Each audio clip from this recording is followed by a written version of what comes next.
Hello guys, my name is Akanksha Mishra.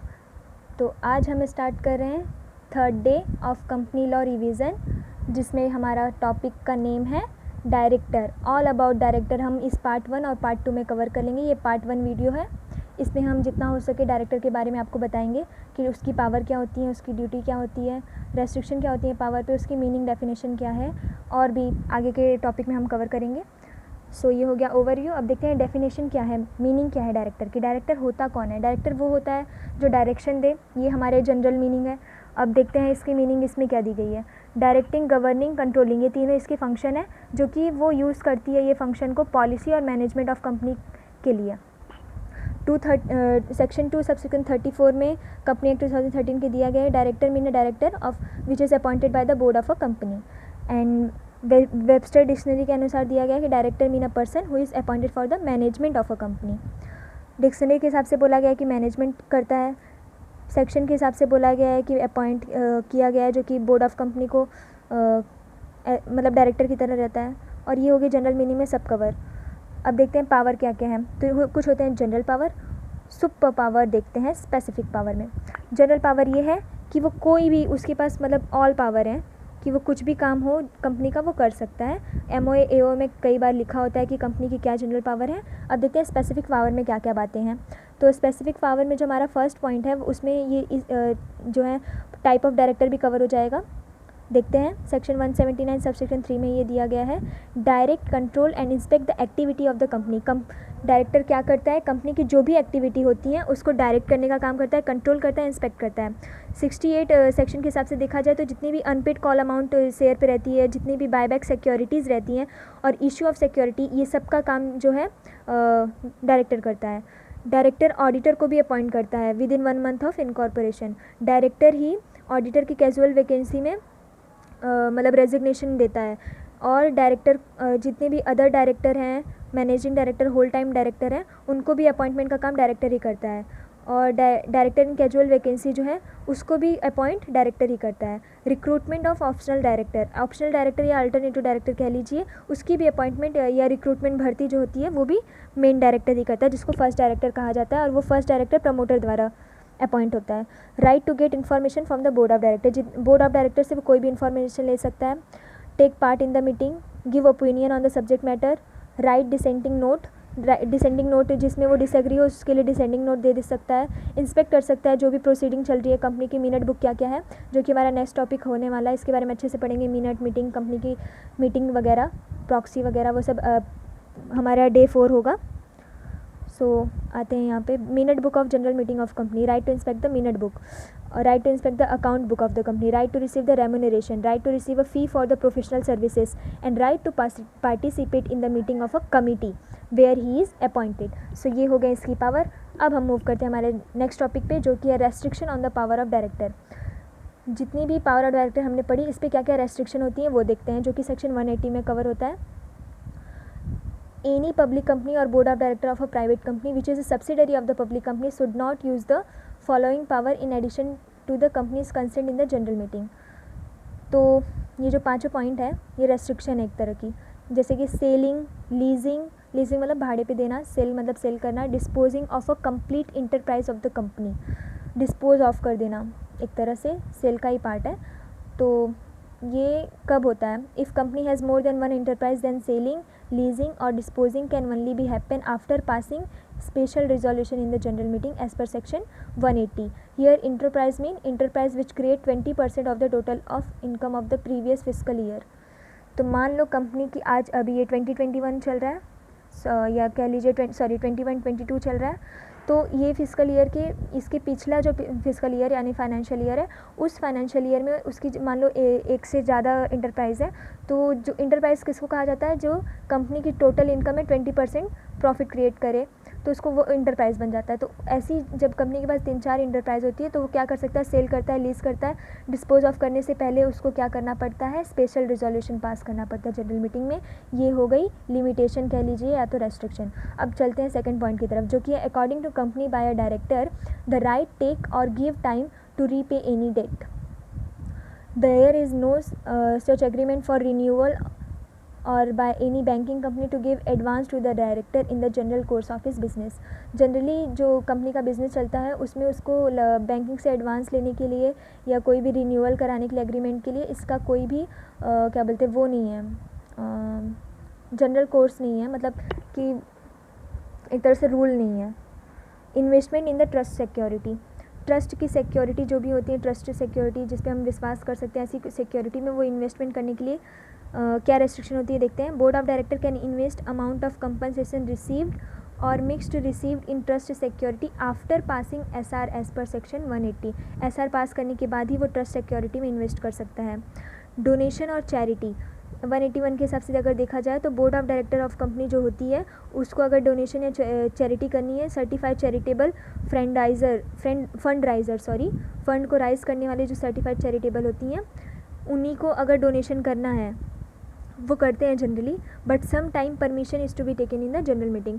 कभी कभी general meeting में परमिशन लेनी पड़ती है। This type of need is required when the charity और donation of a year is more than 5% of the total of previous 3 financial year net profit.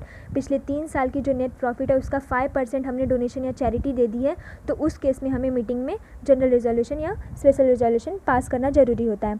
अब देखते हैं 5th पॉइंट क्या होता है, donation to political party.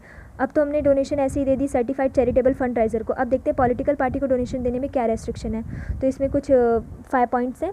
Company entitled to donate, all company except the company of the following classes can donate to political party. मतलब कि government company और company जिसकी एग्जिस्टेंस 3 ईयर से नीचे है, मतलब अभी उसको 3 साल नहीं हुए हैं बने हुए इनकॉर्पोरेट हुए, वो कंपनी और गवर्नमेंट कंपनी को के अलावा मतलब कि ये दोनों जो फॉलोइंग क्लासेस हैं वो can donate to political party.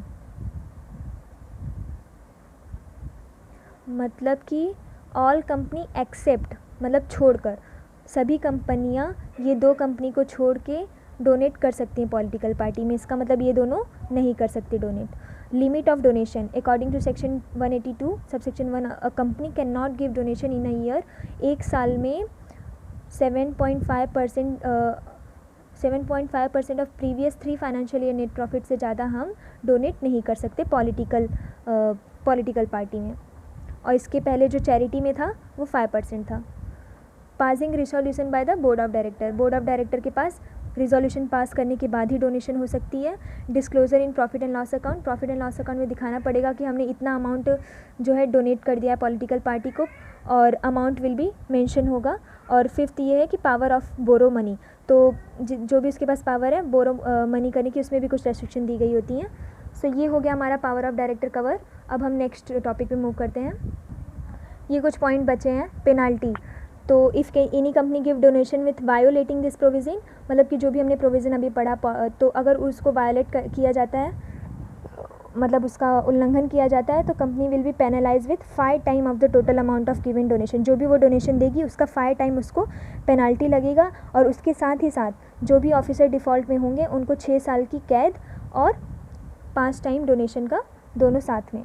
Other provision देख लेते हैं। जो भी BOD है वो फॉलो करेगी प्रोविज़न MOA AOA का, और जिसमें जो भी उसमें रूल मेंशन होगी जनरल मीटिंग से लेके और बिज़नेस को करने से एग्जीक्यूशन से लेके जो भी है वो फॉलो करनी पड़ेगी। और BOD will not use such power और work of execution of business this can be done as per the MOA AOA rule made under them in the general meeting.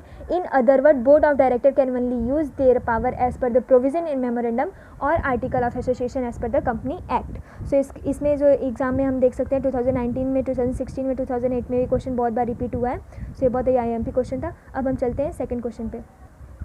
चलिए शॉर्ट में देख लेते हैं कि काइंड्स ऑफ डायरेक्टर जो भी होते हैं वो कभी कभी ये लीगल पोजीशन कुछ दी गई हैं as a agent, as a trustee, as a MD and as a officer.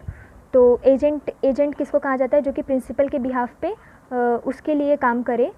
तो कंपनी क्या है, आर्टिफिशियल पर्सन है, तो कंपनी के बिहाफ पे कौन काम करता है, डायरेक्टर। तो डायरेक्टर को एज अ एजेंट भी हम मान सकते हैं। सो ये आप पढ़ सकते हैं। वीडियो लंबी हो जाएगी, बहुत ईजी लैंग्वेज में दिया है, यू कैन कवर इट, क्योंकि ये रिवीजन लेक्चर है, हम सिर्फ ऐसे समझा देते हैं। Director as a trustee, trustee मतलब जिसके ऊपर ट्रस्ट किया जाता है। एक ट्रस्टी एक पर्सन होता है so director have very often been refer to as a trustee, उसको ट्रस्टी माना जाता है कंपनी की मनी और प्रॉपर्टी का, क्योंकि कंपनी भरोसा करके डायरेक्टर को अपनी मनी और प्रॉपर्टी पे मैनेज करने का, डायरेक्शन करने का काम दे सौंपती है। Board of director as MD, board of director को एमडी भी माना जाता है क्योंकि वो मैनेजिंग के साथ साथ डायरेक्शन का काम दोनों करते हैं, तो उनको मैनेजिंग डायरेक्टर भी कह सकते हैं। बोर्ड ऑफ डायरेक्टर को ऑफिसर भी माना जाता है क्योंकि ये पूरे ऑफिस वर्क को भी संभालते हैं। अब देखते हैं ड्यूटी क्या है, पावर हमने देख लिया, अब देखते हैं उसके कर्तव्य क्या है, डायरेक्टर को क्या क्या चीज़ें करनी पड़ती हैं। अभी तक तो हम लोग ने उसके बारे में पढ़ा कि उसको ये पावर है, या ही इज़ मतलब सुपरमैन, इसके पास इतनी अच्छी अच्छी बातें पढ़ी कि उसको इतने सारे राइट्स मिलते हैं। अब देखते हैं उसके पास ड्यूटी क्या है, जब उसको इतने सारे मतलब खुशियाँ मिली हैं, इतनी सारी मतलब अच्छी अच्छी बातें हमने पढ़ ली उसके बारे में। अब देखते हैं उसको काम भी तो करना पड़ेगा, वो सब चीज़ें मतलब पावर लेने के लिए हाथ में पावर आने के साथ साथ ड्यूटी भी बढ़ जाती है, रिस्पॉन्सिबिलिटी भी बढ़ जाती है। और रिस्पॉन्सिबिलिटी हम पढ़ने जा रहे हैं, तो कुछ जनरल होती हैं, कुछ स्पेसिफिक होती हैं। तो जनरली हम बहुत इजी होती हैं, जैसे कि मतलब कॉमन होती है, to act according to the company AOA के हिसाब से चलना पड़ता है, ये हो गई पहली ड्यूटी। और दूसरी ड्यूटी ये है कि do not have conflict with the company, company से कोई भी झगड़ा नहीं करनी है, मतलब फ़ाइट नहीं करनी। कंपनी तो नेचुरल पर्सन है नहीं, तो फाइट कैसे करेंगे, तो ये वो सेंस नहीं है, बट उसके मतलब प्रोविज़न को क्या बोलते हैं, वायलेट नहीं करना चाहिए। तो disclose the appointment and resignation, मतलब कि इसकी ये ड्यूटी है कि जो भी वो अपॉइंटमेंट करती है, जो कि हमने पावर में पढ़ा, उसको डिस्क्लोज़ करना। रेजिग्नेशन जो भी करती है वो भी डिस्क्लोज़ करना। Disclose the purchase of own share, अपनी खुद के शेयर को अगर परचेस करती है तो वो भी डिस्क्लोज़ करे कंपनी को। To disclose the true and complete picture of all matter in prospectus. To work harmoniously मतलब टीम वर्क के साथ अच्छे से काम करे। To act with the due diligence, मतलब utmost good care with good मतलब क्या कहते हैं उसको, गुड फेथ में काम करे, मतलब कंपनी के लिए काम करे, डिलीजेंस के साथ, इंटेलिजेंसी के साथ काम करे। और स्पेशल ड्यूटी देखते हैं, to disclose complete and fair picture of all the matter according to the legal requirement, legal requirement के हिसाब से इसको सारी डिस्क्लोजेशन करनी पड़ती है फेयर पिक्चर कंपनी की। To disclose that all the provision related to the prospectus have been taken care as per the company, company के प्रोस्पेक्टस सही सलामत हमने उन्हें फॉलो करके बनाई है, प्रोविजन उसके सारे फॉलो किए, ये भी बताना पड़ेगा। To put signature on the prospectus, to submit the register to registrar before issue of prospectus, to deposit application fee in the schedule bank, to file allotment return and to sign on annual return and file it in the registrar on timely basis, to deliver the share certificate, to give declaration in relation to amount paid off for share and paid up capital of a company, to call the AGM, to present the annual return in general meeting, to declare and make payment of the dividend, to prepare the director report and make it here, to file the financial return to the registrar, to call the board meeting, to disclose the interest in other company, to disclose interest in the contract, do not trade in future of the company's security. So ये सारी बहुत ही simple और बहुत ही short मतलब हैं जो कि हम रिफ़र कर सकते हैं। सो ये सब इसकी ड्यूटी हैं जो उसको करनी पड़ती हैं कंपनी के, मतलब सीधी से अगर समरी में बोला जाए तो कंपनी के जितने भी लॉ हम पढ़ते हैं उस लॉ को अगर मतलब अच्छी तरीके से फॉलो किया जाए, सारे प्रोविज़न को ध्यान में रखते हुए काम किया जाए, तो कंपनी की ये ड्यूटी यही होती है कि कंपनी लॉ के हिसाब से वो चले। मतलब डायरेक्टर की ड्यूटी ये होती है कि डायरेक्टर से रिलेटेड जो भी प्रोविज़न है, डायरेक्टर की जो पावर है उसको अच्छी तरह से के वो इस्तेमाल करे, ताकि और जितने भी उसके काम है, शेयर सर्टिफिकेट इशू करना, अलॉटमेंट रिटर्न, प्रॉस्पेक्टस में सिग्नेचर वगैरह, शेड्यूल बैंक से एप्लीकेशन लेना, मतलब जो भी कंपनी से रिलेटेड वर्क है ये सारी उसकी वर्क है जो उसको ड्यूटी उसको निभानी पड़ती है। कुछ और भी हैं, जैसे देख लेते हैं। Do not perform insider trading in relation to internal business of a company, company की इनसाइड ट्रेडिंग में इंटरनल बिजनेस कंपनी करने के लिए मतलब नहीं वैसी परफॉर्म नहीं करनी है जिससे कंपनी के अंदर ही कुछ ऐसा ट्रेंड होने लगे। Do not perform insider trading, हाँ राइट। और रीजनेबल केयर के साथ काम करना, ये भी एक उसकी ड्यूटी है। Duty to attend the board meeting and liability for the failure, providing assistant in the investigation of the company, एक तरह से इन्वेस्टिगेटर का भी काम करता है ये। टू डिक्लेयर रिडेम्पशन कैपेसिटी, अपनी कैपेसिटी जो भी डेट उसने ली है उसको रिडेम्प करने की कैपेसिटी को भी डिक्लेयर करना पड़ता है। अब देखते हैं कॉर्पोरेट सोशल रिस्पॉन्सिबिलिटी होती है, ये तो हम लोग ने ड्यूटी एक तरह से रिस्पॉन्सिबिलिटी होती है, तो जनरल स्पेसिफिक पढ़ ली। अब जो सबसे इंपॉर्टेंट होती है वो है social responsibility, corporate social responsibility, जिसे हम CSR के नाम से भी जानते हैं। तो वो ये है कि 135 में इसकी सेक्शन में दिया गया है कि every company will make a committee of corporate social responsibility, committee बनानी पड़ती है जिसमें प्रीवियस ईयर के नेट एसेट्स और सेल या फिर नेट प्रॉफिट स्पेसिफाई होती हैं। This committee will make policy for the implementation of the activity as specify in the schedule 7, this policy will be presented on the company website. Duty not to delegate, duty not to disclose the interest, ये सभी कुछ duty हैं। अब हम इसके जो इससे related question आते हैं एग्जाम में वो देख लेते हैं। Describe the duty, how is the director of a company appointed. Thanks for watching, hope you like this video.